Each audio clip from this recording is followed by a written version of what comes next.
The air hung heavy with incense. Esther, Queen of Persia, stood before her husband's throne. Her heart pounded against her ribs. The weight of her crown felt insignificant compared to the burden on her soul. She had never approached the king without being summoned. To do so was to risk her life, yet the fate of her people, her very own existence, rested on her next words. Speak, my queen, what troubles your heart? His gaze swept over her, taking in her beautiful robes and the fear he did not understand. Esther drew a deep breath, her fingers tightening around the golden railing that separated her from the king. The moment of truth had arrived. Esther's life had taken an unexpected turn. Orphaned as a young girl, she had been raised by her cousin Mordecai in the Jewish community of Susa. Life was simple then. She had never imagined a life beyond their humble dwelling. Her world changed when King Ahasuerus, ruler of the vast Persian Empire, sought a new queen. Esther, with her captivating beauty and gentle spirit, was brought to the palace. She found herself among many young women, all vying for the king's favor. Days turned into weeks, weeks into months. Esther, guided by Mordecai's wisdom, kept her Jewish identity a secret. Then, one glorious day, she was chosen. Esther, the orphaned Jewish girl, became Queen of Persia. Life in the palace was a whirlwind of luxury and grandeur. Yet Esther never forgot her roots. She carried her secret identity close to her heart. One day, the joyous rhythm of palace life was shattered. Haman, the king's ambitious advisor, fueled by arrogance and hatred, has devised a plan to exterminate the Jews. He has used the king's seal to legitimize a decree ordering the massacre of every Jewish man, woman, and child within the empire. Mordecai, filled with dread, knew he had to warn Esther. The fate of their people rested on her shoulders. Word of Haman's evil decree reached Esther. She was stunned. Fear coiled in her stomach, cold and relentless. She was bound to secrecy. Revealing her Jewish identity could put her life in jeopardy. The king was known for his volatile temper. To approach him unsummoned was to invite his wrath. Yet silence meant certain death for her people. Could she stand by and watch as her people, her family, were wiped out? Esther found herself caught in a web of fear and duty, torn between her personal safety and the fate of her people. She knew she had to make a choice, and the consequences, whatever they may be, would be profound. Days turned into nights. Sleep eluded Esther. The weight of her secret pressed down on her. She thought of her people, their laughter and their tears, their hopes and their dreams. She remembered the stories of their ancestors, the struggles and triumphs that had shaped their identity. Each memory was a thread in the tapestry of her resolve, weaving a picture of courage and duty. The palace walls felt like a prison, but her spirit roamed free, seeking a path to salvation for her people. Who knows but that you have come to the kingdom for such a time as this?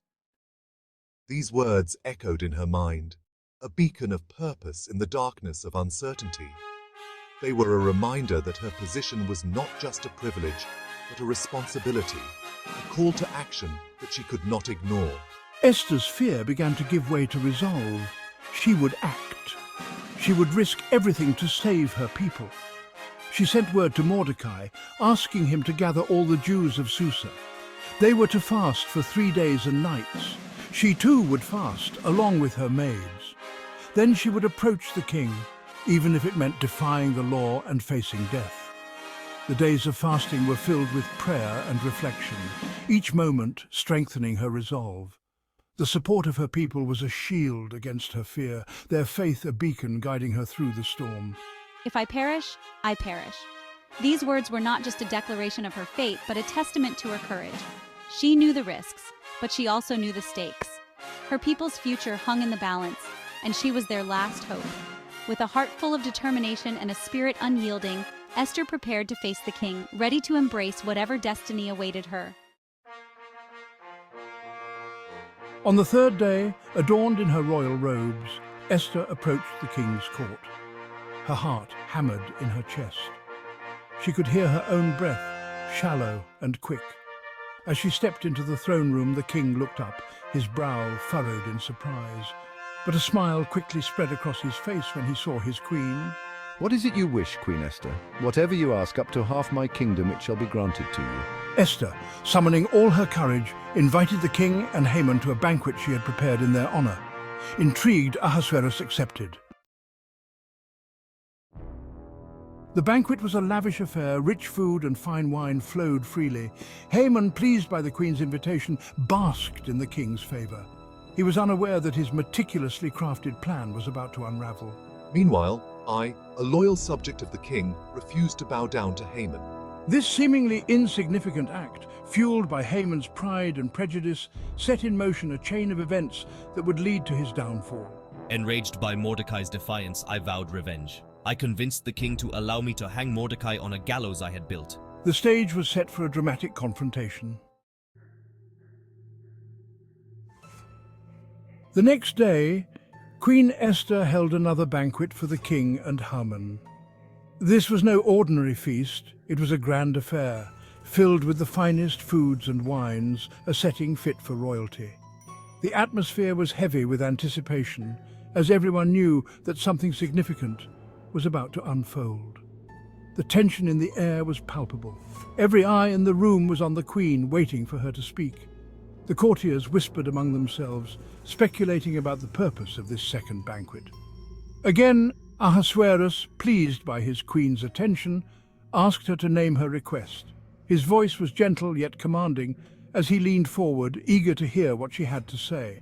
He had promised her up to half his kingdom, and he was ready to fulfill that promise. This time, Esther hesitated no longer. She had spent sleepless nights preparing for this moment, and now, with a deep breath, she gathered her courage. If I have found favor in your sight, O king, and if it please the king, let my life be given me. That is my petition, and my people, that is my request. Her voice was steady, but her eyes betrayed the depth of her emotion. She was not just speaking for herself, but for her entire people. The king was stunned. He had not expected such a plea. His mind raced as he tried to comprehend the gravity of her words. Who is he, and where is he who would dare to do such a thing? His voice boomed through the hall, filled with righteous indignation. The courtiers held their breath, waiting for the queen's response. With a trembling voice, Esther pointed to Haman. The room seemed to freeze in that moment, all eyes following her outstretched hand. The adversary and enemy is this wicked Haman. Her words rang out, echoing through the silent hall. The accusation was clear and undeniable. The room fell silent. The weight of her revelation hung in the air, pressing down on everyone present. No one dared to move or speak. The king's gaze fell on Haman, his face contorted in rage. He could hardly believe that his trusted advisor had betrayed him in such a heinous manner. Haman, his face pale with fear, realized the magnitude of his miscalculation. He had underestimated the queen, and now he was facing the consequences of his actions. The room remained silent, the tension almost unbearable, as everyone awaited the king's next move. The king, enraged by Haman's treachery, ordered his immediate execution. Haman was hanged on the very gallows he had built for Mordecai.